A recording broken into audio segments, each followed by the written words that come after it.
Assalamualaikum warahmatullahi wabarakatuh. Saya Abdul Malik, Waka Kurikulum SMA Negeri Model Terpadu Bojonegoro. Pada kesempatan kali ini saya akan menjelaskan bagaimana rancangan perencanaan kegiatan kurikulum. Biasanya kami membagi dalam 3 tahap. Yang pertama adalah tahap awal semester. Kami menyusun program kerja termasuk rencana tanggal pelaksanaan. Yang kedua, tahap mendekati tanggal pelaksanaan. Yang pertama, kami melakukan rapat koordinasi dengan staf kurikulum. Yang kedua, menentukan tanggal pelaksanaan. Selanjutnya adalah menentukan susunan panitia. Selanjutnya dikonsultasikan kepada kepala sekolah dan dilanjutkan dengan pembuatan SK. Kemudian berikutnya adalah rapat koordinasi dengan seluruh panitia. Tahap terakhir, tahap ketiga, yaitu tahap pelaksanaan kegiatan.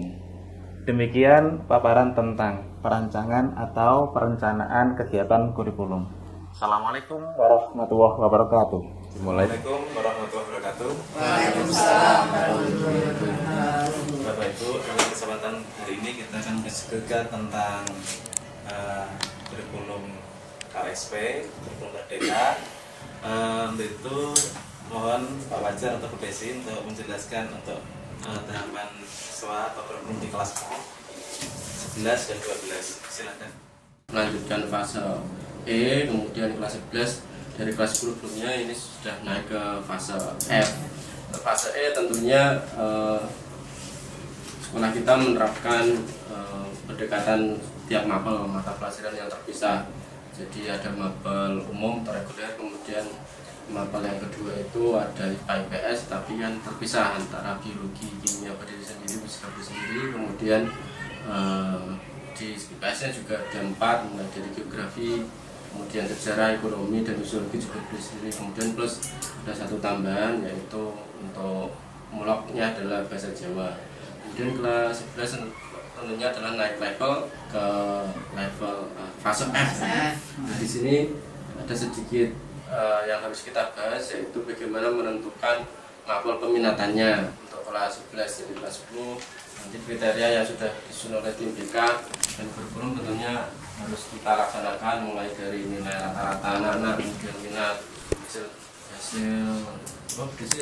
tes lulusan itu menjadi salah satu kriteria yang akan kita nilai untuk menentukan anak siswa yang mana yang nanti akan dapat mapel pilihan, misalnya di IPA-nya dominannya apakah matematika tingkat lanjut, biologi, fisika, kimia, ataupun nanti dapat informatika. Kemudian yang IPS, dominannya juga bisa ada ekonomi, geografi, dan sosiologi. Mungkin juga karena ada guru baru bahasa, nanti bisa juga ada bahasa Jepang ataupun bahasa Indonesia, bahasa tingkat lanjut. Itu mungkin dari saya yang pertama kita bahas dulu untuk mapel di kelas 11 nanti seperti apa, dari 6 kelas itu berapa yang. Kemudian Bapak Ibu, dari analisa yang kemarin atau bakat minat, tes minat namanya Bu, si kelas 11 itu akhirnya kelas 10 tuh. Dari kelas 10 akhirnya di kelas 11 akhirnya tersusunlah 6 kelas, di mana yang 4 kelas ini cenderung ke mapel sains ya, yang 2 ke sosial. Untuk yang sains ini terpecah, yang di 11-an itu berarti kemarin diambil yang apa Pak? Berarti Matematika lanjut, fisika, dengan kelas 11 4 geografi, kimia, fisika. fisika ada, fisika ada di 11 Ya. 1. Kita menyusun mapel juga berdasar ketersediaan guru. Jadi selain minat siswa, meskipun merdeka, namun tidak bisa serta-merta mereka milih secara bebas, karena juga adanya ketersediaan guru. Mungkin demikian. Baik, mungkin demikian diskusi kita hari ini terkait dengan kurikulum Merdeka yang di sekolah kita.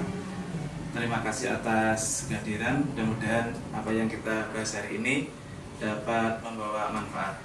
Assalamualaikum warahmatullahi wabarakatuh. Waalaikumsalam warahmatullahi wabarakatuh. Assalamualaikum warahmatullahi wabarakatuh. saya sebagai guru di SMA Negeri Modal Terpadu ingin menjelaskan tahapan implementasi kurikulum Merdeka di SMA Negeri Modal Terpadu. Secara umum ada 3 tahap. Yang pertama adalah perancangan dan perencanaan, kemudian ada implementasi dan penyusunan, serta tahap yang ketiga yang terakhir pengembangan dan evaluasi dari pelaksanaan kurikulum Merdeka itu sendiri. Pada tahap pertama, perancangan dan perencanaan, tahap ini secara umum sudah disampaikan oleh sebelumnya bahwa di sini nanti ada tahap pembentukan tim pengembangan kurikulum itu sendiri yang nanti akan diberikan SK oleh kepala sekolah. Kemudian tim tersebut kemudian akan melaksanakan tahap perencanaan, di mana tahap perencanaan ini di mana tim akan melakukan rapat dan koordinasi. Nah, dalam hal ini mereka akan membahas penyusunan KOSP itu sendiri. Salah satunya nanti ada beberapa tahap meliputi analisis karakteristik satuan pendidikan, kemudian melakukan analisis visi dan misi, kemudian analisis pengorganisasian pembelajaran, kemudian merencanakan pembelajaran, dan terakhir yaitu pendampingan, pengembangan, dan evaluasi. Nah, untuk beberapa hal yang penting, yang tahap kedua adalah implementasi dan penyusunan kurikulum Merdeka. Pada tahap ini dalam prosesnya nanti salah satunya adalah melakukan workshop review KOSP yang sudah disusun sebelumnya di awal tahun pembelajaran. Nah, di sini nanti selain tim pengembang juga semua guru ikut terlibat. Dalam hari ini nanti hal-hal yang dilakukan antara lain adalah melakukan analisis capaian pembelajaran, di mana semua guru itu sesuai dengan bidang mapelnya nanti akan melakukan analisis capaian pembelajaran sesuai dengan Permendikbud yang sudah diterbitkan oleh kementerian. Setelah itu setiap guru nanti dari capaian pembelajaran itu akan diturunkan dalam bentuk tujuan pembelajaran. Nah, kemudian tujuan pembelajaran sudah disusun oleh guru setiap mapel, kemudian akan diturunkan lagi sesuai dengan alur tujuan pembelajaran, mana yang paling didahulukan, kemudian sampai tahap yang terakhir akan dicapai atau tujuan belajar itu akan dicapai di setiap mapelnya. Setelah itu, setelah menyusun alur tujuan pembelajaran, kita Bapak Ibu guru itu menyusun kriteria ketuntasan ketercapaian pembelajaran atau yang disebut sebagai KKTP, atau kalau pada kurikulum sebelumnya disebut sebagai KKM. Nah, setelah disusun kriteria tercapaian tujuan pembelajaran, kemudian baru dilakukan proses pengembangan atau penyusunan modul ajar atau RPP kalau pada kurikulum Merdeka, kurikulum disebut sebagai RPP. Nah, pada tahap ini Ibu guru nanti akan menyusun mulai dari bagaimana asesmennya, kemudian perlengkapan yang diperlukan selama proses pembelajaran, sampai dengan tahap-tahap pelaksanaan pembelajaran sendiri sampai di tahap terakhir yaitu evaluasi atau pelaksanaan asesmen di setiap tujuan pembelajaran yang akan dinilai. Kemudian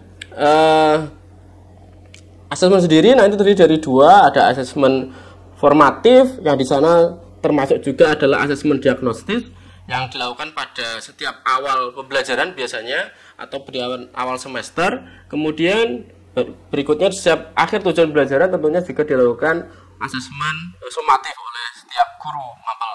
Kemudian selain pelaksanaan pembelajaran itu sendiri, nanti juga dalam tahap implementasi dan penyusunan ini juga dilakukan perencanaan dan penyusunan terkait dengan pelaksanaan proyek penguatan profil pelajar Pancasila atau yang sering disebut sebagai P5. Nah, pada tahap ini tentunya dilakukan, kalau di sekolah kami dilakukan pembentukan tim juga. Salah satunya adalah nanti ada tim yang meliputi koordinator, kemudian pembentukan fasilitator. Tim koordinator sendiri nanti ditunjuk oleh beberapa guru ya. Di sana nanti setiap guru bisa membawai minimal 3 kelas. Setiap kelas nanti ada 1 koordinator, sehingga kalaupun lebih tidak masalah, tapi umumnya dalam setiap 1 koordinator itu meliputi 3 kelas yang dikoordinasi. Kemudian selain ada koordinator juga ada tim fasilitator, di mana tim fasilitator itu lebih nanti gabungan atau kolaborasi antar Bapak Ibu guru lintas mapel pelajaran. Jadi tidak fokus pada satu mapel yang sama, tetapi bisa kolaborasi antar mapel pelajaran. Nah, di sini nanti fasilitator yang mendampingi anak-anak selama proses pelaksanaan program P5 selama berjalan, dibantu oleh koordinator yang menyiapkan segala sesuatu, baik itu asesmennya dan seterusnya. Berikutnya setelah dibentuk tim koordinator tadi dan fasilitator nanti melakukan rapat di mana nanti menentukan tema yang akan diambil. Kemudian tentunya tema itu juga menyelesaikan dimensi. Nah, dimensi P5 itu sendiri, profil pelajar Pancasila itu sudah kurang lebih ada 6 dimensi. Nah, itu diambil berdasarkan analisis karakteristik dari rapot pendidikan biasanya yang ada setiap tahun akhir belajar itu ada rapor pendidikan. Hasil dari rapor itu yang kurang apa, yang karakter apa yang perlu dibenahi. Nah, di situ nanti diambil untuk penilaian dimensi apa yang diambil pada profil pelajar Pancasila. Nah, kemudian dilakukan prosesnya tema kelas 10 ada 3 tema yang diambil, kemudian di kelas 2 nanti ada kelas 11 ya, kelas 10, kelas 11, kelas 10 ada 3 tema, kelas 11 sendiri ada 2 tema. Nah, itu tahap implementasi dan penyusunan. Kemudian setelah pelaksanaan proses Pancasila juga dalam tahap berjalannya kurikulum Merdeka itu sendiri juga ada tahap pengembangan dan evaluasi. Dari tahap pengembangan dan evaluasi ini salah satu tahapnya adalah diantaranya adalah pengembangan kompetensi pembelajaran, kemudian pengembangan kompetensi pengajaran, pengembangan kompetensi penilaian, dan pengembangan kompetensi keilmuan setiap mata pelajaran. Nah, untuk mencapai pengembangan kompetensi tadi, sekolah di sini kurikulum biasanya nanti melakukan minimal disposisi, yaitu bagaimana mengarahkan Bapak Ibu guru itu untuk aktif dalam minimal adalah komunitas MGMP. Nah, di setiap mapel ada MGMP tentunya di kabupaten itu atau bahkan di provinsi. Kemudian setelah itu juga dilakukan pengikutan workshop atau diklat-diklat baik yang dilakukan oleh kementerian melalui PMM ataupun dinas provinsi atau bahkan sekolah sendiri melakukan diklat IHT terkait dengan kompetensi yang dibutuhkan yang akan dikembangkan. Kemudian setelah tahap pengembangan juga yang terakhir adalah adanya tahap evaluasi kurikulum. Di sini meliputi 2 hal, ada evaluasi perencanaan belajaran dan evaluasi pelaksanaan belajaran itu sendiri. Evaluasi perencanaan belajaran meliputi bagaimana perangkat ajar yang sudah dibentuk tadi, sudah disusun oleh Bapak Ibu guru itu akan divalidasi. Baik itu mulai dari tujuan belajar yang dibentuk, kemudian sampai dengan modul ajar, asesmennya akan divalidasi. Nah, biasanya validasi ini ada tim kurikulum yang melaksanakan, dibantu oleh biasanya ada pengawas atau nanti akan dinilai oleh kepala sekolah. Kemudian di sini akan dinilai kelengkapannya mulai dari perangkat ajar yang sudah dihasilkan. Kemudian yang kedua, evaluasi pelaksanaan pembelajaran itu meliputi supervisi yang dilakukan oleh pengawas biasanya pada setiap guru saat proses mengajar. Nah, belajar mengajar itu disupervisi. Kemudian setelah itu ada juga evaluasi dari hasil supervisi biasanya dilakukan oleh Bapak Kepala Sekolah. Jadi setelah supervisi dari pengawas nanti ada supervisi evaluasi yang dilakukan oleh Kepala Sekolah dari hasil supervisi yang dilakukan oleh Bapak Pengawas. Jadi ada pembinaan dari Kepala Sekolah dari hasil supervisi yang dilakukan oleh pengawas. Kemudian dari tingkat pembelajaran juga ada evaluasi di tingkat akhir semester yang dilakukan oleh kurikulum sekolah, yaitu dengan adanya penilaian sumatif akhir semester. Nah, di sini serentak semua mapel ya itu akan dilakukan penilaian akhir semester dalam bentuk sumatif setiap mapel. Nah, kurang lebih itu ada 3 tahap implementasi kurikulum Merdeka di sekolah kami yang meliputi tahap perencanaan, kemudian implementasi dan penyusunan, dan yang terakhir adalah tahap pengembangan dan evaluasi. Sekian dari saya, terima kasih. Assalamualaikum warahmatullahi wabarakatuh.